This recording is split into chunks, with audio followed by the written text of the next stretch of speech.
Tudo estava perfeito. O anel de $15.000 no meu bolso, o jantar reservado, meu coração batendo forte. Até que, escondido atrás da porta do terraço, ouvi a voz dela ao telefone, doce e fria: hoje ele vai fazer o pedido, sim. Relaxa, é só um anel e um jantar. Depois a gente comemora do nosso jeito. Em segundos, o futuro dos meus sonhos virou um filme de terror onde eu era o trouxa principal. Como é que você sabe, exatamente no momento em que está prestes a entregar sua vida inteira para alguém, que na verdade você é só um personagem secundário na história dela? Eu descobri. E descobri não por um deslize, não por uma mensagem no celular, não por um amigo. Descobri porque ela achou que eu era tão previsível, tão seguro, tão bobo, que nem se importou em disfarçar a conversa. O pedido de casamento seria a cena final da minha comédia romântica. Virou o primeiro ato do meu pesadelo. Meu nome é Lucas. Há 6 anos, eu achava que tinha ganhado na loteria da vida quando conheci a Chloe. Era aquela coisa de filme, mano. Americana loira, olhos verdes que pareciam piscina num dia de verão, e um jeito meio descolado que deixava qualquer um à vontade. Nós nos conhecemos numa feira de tecnologia em São Francisco. Eu era um engenheiro brasileiro tentando fazer carreira, e ela era representante de uma startup. Ela puxou papo comigo em um português quebradíssimo, só para ser gentil, e eu me apaixonei ali mesmo. Os anos passaram. Construímos uma vida em um condomínio bom em São José. Eu, o nerd aplicado, subindo na carreira, ela, a alma artística e social, cuidando da nossa casa e fazendo uns freelas em design. Eu achava que éramos o equilíbrio perfeito. Eu era o pé no chão, ela era as asas. Eu planejava o futuro, ela coloria os planos. E o maior de todos os planos estava no meu bolso direito naquela sexta-feira, uma caixinha de veludo azul. Dentro dela, um anel de noivado que eu tinha escolhido a dedo durante meses. Uma joia artesanal, com um diamante não muito grande, mas perfeito, do jeito que ela sempre disse que gostava. Nada chamativo, algo com significado, ela falava. Eu economizei por 1 ano e meio, abri mão de um monte de coisa, para juntar os $15.000. Era mais do que um anel. Era a prova física do meu sucesso, do meu compromisso, do meu nós contra o mundo. O plano era impecável. Jantar no restaurante italiano onde tivemos nosso primeiro date. A mesma mesa. Eu já tinha combinado com o Maitre, o som ao vivo tocaria nossa música, Can't Help Falling in Love. No momento da sobremesa, eu me ajoelharia. Tudo clichê, tudo calculado para ser perfeito. E era perfeito, até 1 hora antes de sairmos de casa. Eu estava no quarto, tentando amarrar a gravata pela 10ª vez, as mãos suando. Precisava de um copo d'água. Saí do quarto e desci em direção à cozinha. A porta do terraço, que dá para o pequeno jardim de inverno, estava entreaberta. E ouvi a voz dela. Suave, baixinha, aquele tom que ela usava quando falava com a irmã ou a melhor amiga. Parei. Não por querer bisbilhotar, mas porque ouvi meu nome. Lucas? Ah, ele tá se arrumando, nervosinho que só. Uma pausa. Eu congelei, a mão ainda no botão da minha camisa. É hoje, sim. Hoje ele vai fazer o pedido. Tá óbvio, né? Ele tá estranho desde ontem, e marcou aquele jantar no Giovanni. Meu coração, que já batia forte, deu um salto. Droga. Ela tinha descoberto. A surpresa estava estragada. Uma pontada de decepção misturada com alívio, pelo menos ela sabia, talvez até estivesse ansiosa também. Eu estava pronto para dar um passo à frente, rir e falar peguei no flagra, quando a próxima frase me prendeu no chão como uma armadilha. Ela deu uma risadinha. Não era uma risada de felicidade, de nervosismo gostoso. Era uma risada, cínica. Desdenhosa. Relaxa, não é nada demais. É só um anel e um jantar chique. Ele economizou um dinheirinho, coitado. Deve ter se matado de trabalhar. Coitado. A palavra ecoou na minha mente como um tiro. Coitado. Meu estômago deu um nó. O que diabos era aquilo? Claro que eu vou aceitar, ela continuou, e a voz baixou ainda mais, num tom conspiratório que me fez inclinar o ouvido, meu sangue começando a ferver. A gente precisa consolidar isso, é o próximo passo lógico.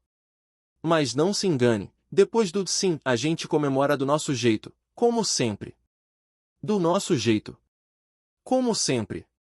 As palavras não encaixavam. Não faziam sentido no meu roteiro perfeito. Consolidar? Passo lógico? Isso soava como uma fusão de empresas, não como um pedido de casamento. E quem era nós? Ela e a amiga? Uma frieza que eu nunca tinha ouvido tomou conta da sua voz. Era uma negociação. O anel? Bah, duvido que seja algo muito impressionante. Você conhece o Lucas, é prático. Deve ter pego algo básico. Mas tá bom, serve como símbolo. O importante é o que vem depois. Cada palavra era uma facada. Prático. Básico.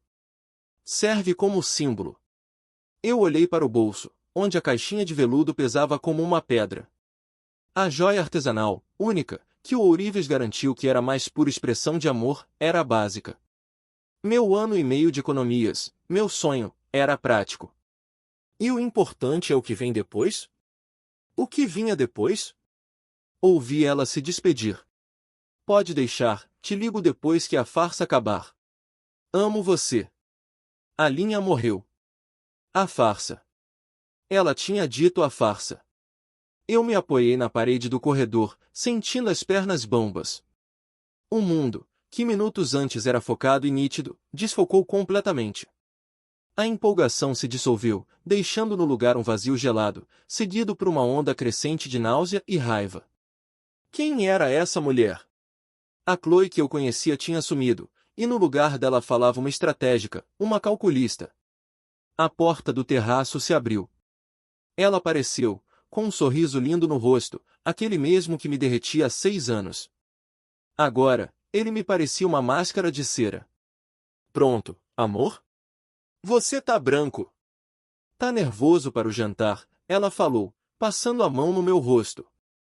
Eu recuei, quase um ato involuntário. Ela pestanejou, surpresa. Tudo bem, Lucas?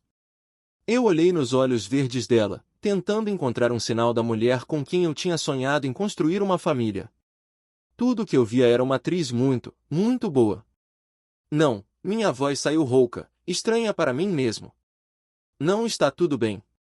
O sorriso dela congelou. O que houve? Aconteceu algo no trabalho. Eu respirei fundo. A raiva dava lugar a uma clareza dolorosa e aguda. O pedido estava arruinado. Mas algo dentro de mim, algum instinto de sobrevivência que eu nem sabia que tinha, acordou. Se aquilo era uma farsa, eu não podia ser o único a fazer papel de palhaço. Você tá linda, eu disse, forçando um canto da boca a se erguer. Foi difícil, cada músculo do meu rosto protestava. É só o nervosismo do jantar. Vamos? Não quero nos atrasar para a nossa celebração. Usei a palavra dela. Celebração. Ela relaxou visivelmente, o sorriso voltou ao lugar, agora atingido de um triunfo disfarçado. Ela achou que eu era só o Lucas nervosinho, o Lucas previsível. Vamos, sim. Tô tão animada, ela disse, pegando a bolsa. Naquele momento, enquanto a seguia até o carro, eu já não era mais o noivo ansioso. Eu era um homem em missão. O jantar não seria mais sobre o pedido. Seria sobre descobrir a verdade. Quem eram nós? O que era comemorar do nosso jeito? E o mais importante, o que mais, nesses 6 anos, tinha sido uma mentira perfeitamente encenada? A noite mais importante da minha vida tinha virado uma operação de inteligência. E eu, o trouxa traído, tinha virado o espião. O caminho até o restaurante foi silencioso, mas de um silêncio diferente. Antes, era o silêncio carregado de expectativa romântica. Agora, era o silêncio espesso de suspeita e descoberta. Cada olhar que ela dava pela janela, cada ajuste no espelho do carro, eu analisava. Tudo parecia um gesto ensaiado. Ela tentou puxar conversa algumas vezes, comentários banais sobre o trânsito, sobre uma música no rádio. Minhas respostas eram curtas, mecânicas. É. Aham. Pois é. Eu estava ocupado demais revirando a memória.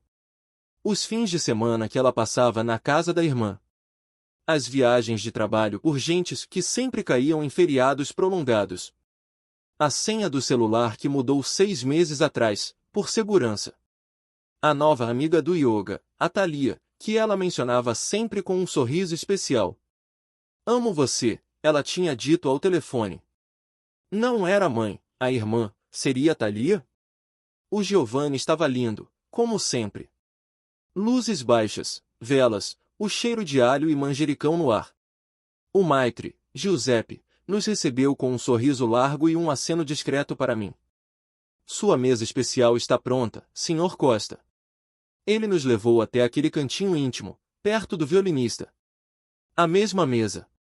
Olhei para a cadeira onde ela sentou na nossa primeira vez, esperando sentir uma onda de nostalgia.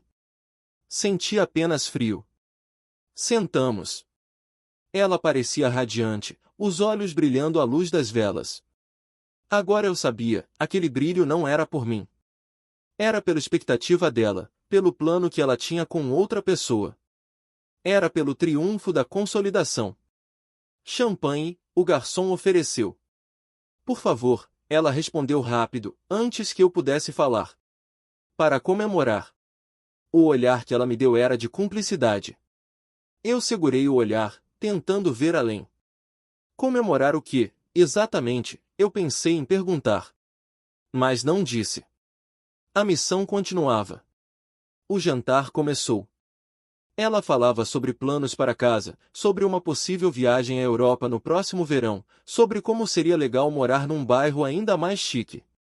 Tudo no futuro. Tudo dependente do sim que ela já sabia que viria. Ela não fazia perguntas sobre meus planos, sobre meus sentimentos. Era um monólogo sobre a vida que ela iria ter, comigo como, o quê? O fornecedor de recursos? A fachada respeitável? Aos poucos, fui entrando no personagem. Deixei de ser o Lucas espantado e me tornei o Lucas investigador. Com um sorriso forçado, comecei a fazer perguntas. Falei com o Carlos hoje, eu menti, citando um amigo nosso. Ele e a Júlia vão se separar. Descobriu que ela tinha um caso há anos. Com uma mulher, imagina. Observo o rosto dela como um falcão. Um microsegundo de tensão passou pelos seus olhos, antes de ser substituída por uma expressão de pena falsa. Nossa, que horror! Coitados! A Júlia sempre pareceu tão normal. Normal. A palavra soou como um julgamento. Pois é, continuei, cortando meu filé mignon. Mas ele disse uma coisa que me pegou, descobriu tudo porque a Júlia sempre era muito protetora com o celular. Mudou a senha, nunca deixava na mesa. Coisa de quem tem algo a esconder, né? Ela engoliu seco. A mão dela, que estava brincando com o pé da taça de vinho, parou. Bom, nem sempre é isso. Às vezes a gente só quer privacidade, sabe? Um espaço só nosso. Um espaço só nosso, eu repeti, deixando a frase pairar. Sim, faz sentido. Todo casal precisa de seus segredinhos, né? Ela não respondeu, tomou um gole grande de champanhe. A máscara estava rachando. Eu podia ver o incômodo nos seus ombros tensionados. Era hora de apertar. Falando nisso, eu disse, com a voz mais leve que consegui. A Thalia, sua amiga do yoga, tá solteira ainda? Nunca a conheci direito. O efeito foi instantâneo. Ela quase engasgou. A Thalia? Por que a pergunta do nada? Ah, nada demais. É que você fala tanto dela, sempre tão animada quando volta de passar o fim de semana com ela. Fiquei curioso. Deve ser uma pessoa incrível.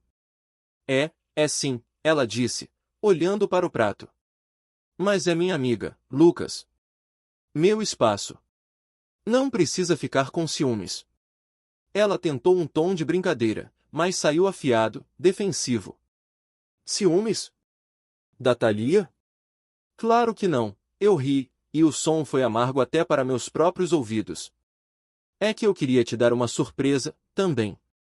Pensei em chamar ela para a festa de noivado. Para comemorar do nosso jeito. Quando eu disse as 3 palavras finais, a ficha dela caiu. O sangue drenou do seu rosto. Ela ficou pálida, os lábios entreabertos. Ela entendeu. Entendeu que eu tinha ouvido. O jogo mudou. A expressão de terror genuíno que cruzou seus olhos por uma fração de segundo foi a confirmação de tudo. Não era apenas uma amizade intensa. Era algo mais. O que você quer dizer com?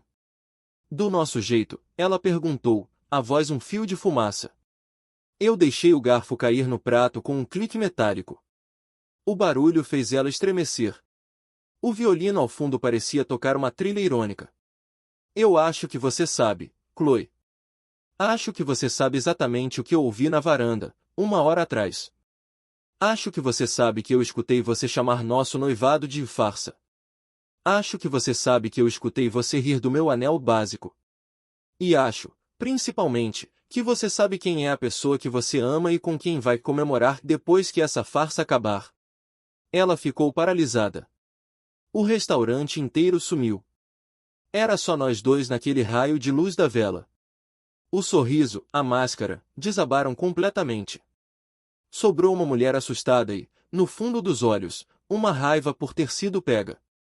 Lucas, não é o que você tá pensando, ela começou, a voz trêmula, procurando uma narrativa.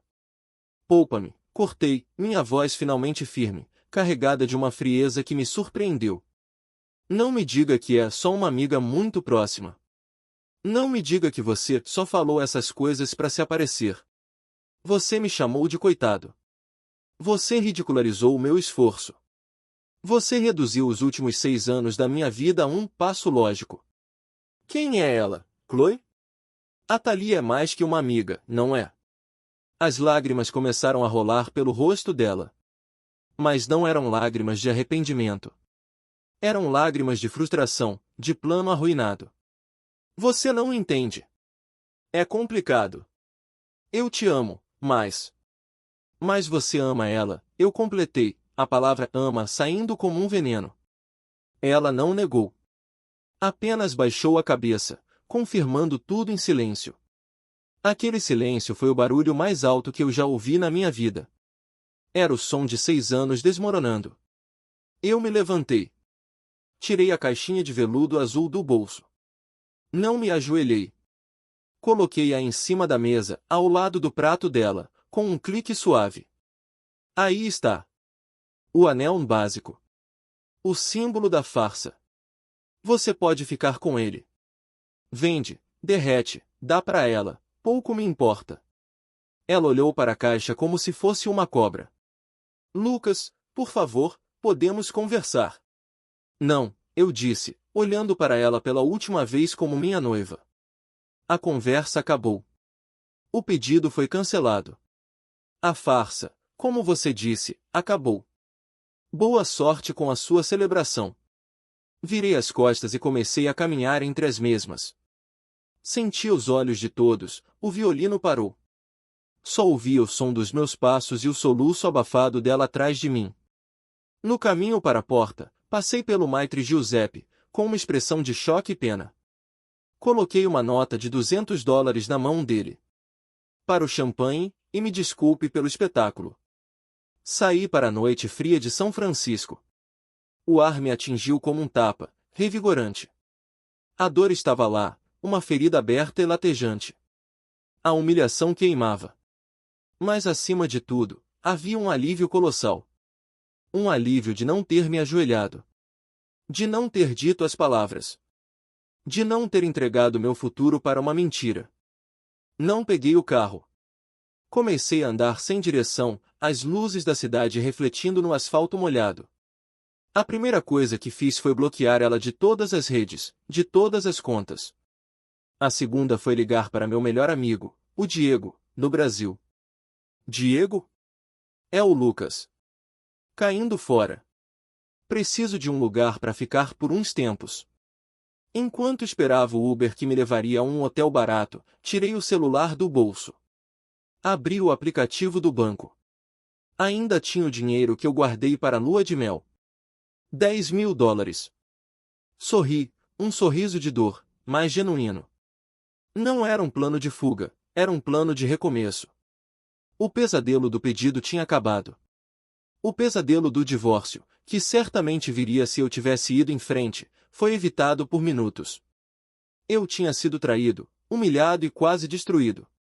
Mas naquela noite, andando sozinho pelas ruas iluminadas, eu tinha uma coisa que ela e a Thalia não tinham, a verdade.